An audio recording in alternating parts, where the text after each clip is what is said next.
बिहार की राजनीति के लिए आज का दिन यानी कि 12 फरवरी बेहद अहम रहा। नीतीश कुमार की सरकार ने विधानसभा में पेश विश्वास मत में जीत हासिल कर ली। एनडीए के पक्ष में कुल 129 वोट पड़े, वहीं विपक्ष ने वोटिंग शुरू होने से पहले ही विधानसभा से वॉकआउट कर दिया। माननीय सदस्यगण, हाँ के पक्ष में 129 और ना के पक्ष में 0।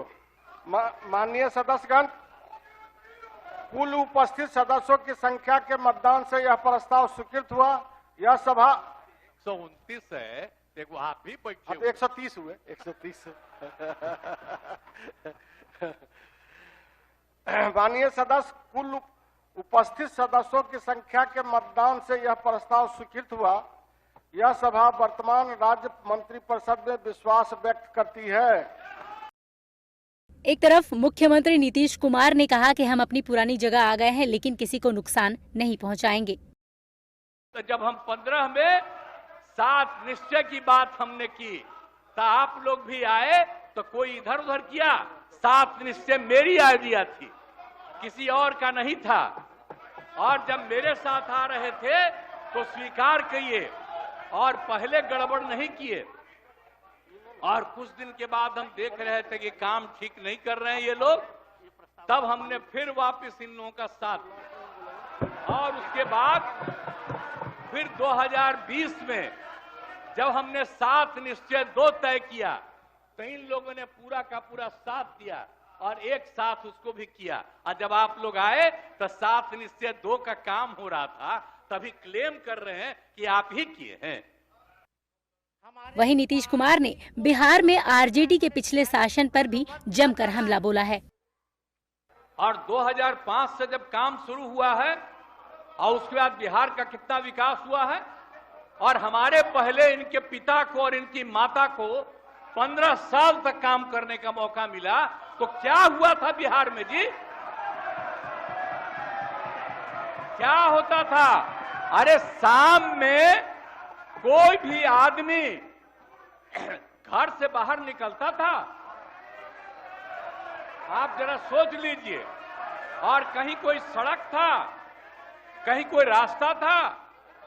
और जब हम लोगों को मौका मिला और ये बात करते हैं अपने को कि इनके साथ मुस्लिम है, तो कितना मुस्लिम हिंदू का झगड़ा होता था। और जब हम आए तो हिंदू मुस्लिम का झगड़ा बंद कराए।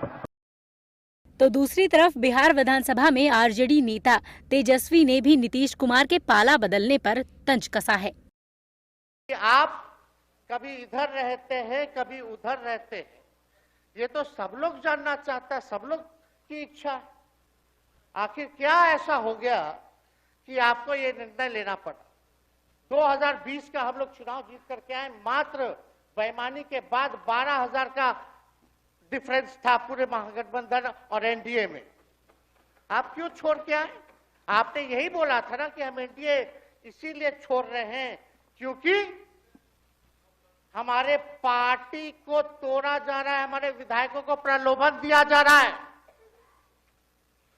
और आपने ये कहा था मर जाएंगे, मिट जाएंगी, तो आप कहते ही रहते हैं, हमेशा लगातार ही कहते रहते हैं। उस पे हम नहीं जाएंगे, लेकिन आपने तो ये कहा था कि भाई हम लोगों का एक ही लक्ष्य है, न प्रधानमंत्री बनना है, न किसी को मुख्यमंत्री बनना है। देश भर के विपक्षों को गोल बंद करके जो तानाशाह है उसको दोबारा नहीं आने देना है, इसीलिए ना आ पाए थे। विश्वास मत पर वोटिंग के नतीजे आरजेडी, कांग्रेस और लेफ्ट गठबंधन के लिए बड़ा झटका माना जा रहा है। दरअसल आनंद मोहन के बेटे और आरजेडी विधायक चेतन आनंद, नीलम देवी और प्रहलाद यादव वोटिंग से पहले ही सत्ता पक्ष के खेमे में जाकर बैठ गए। इसी से साफ हो गया कि नीतीश कुमार आसानी से बहुमत हासिल कर लेंगे। वोटिंग से पहले बिहार में नीतीश कुमार की सरकार को लेकर तमाम तरह की अटकलें लगाई जा रही थी। आरजेडी ने दावा किया था कि खेला होगा, लेकिन 3 विधायकों के टूटने से खेल पलट गया। विश्वास मत पर वोटिंग के पहले विधानसभा से स्पीकर अवध बिहारी चौधरी को हटाने के लिए प्रस्ताव लाया गया। एनडीए की तरफ से अध्यक्ष के खिलाफ पेश किए गए अविश्वास प्रस्ताव को 243 सदस्यीय विधानसभा में 125 विधायकों का समर्थन मिला, जबकि 112 सदस्यों ने इसके खिलाफ मतदान किया था।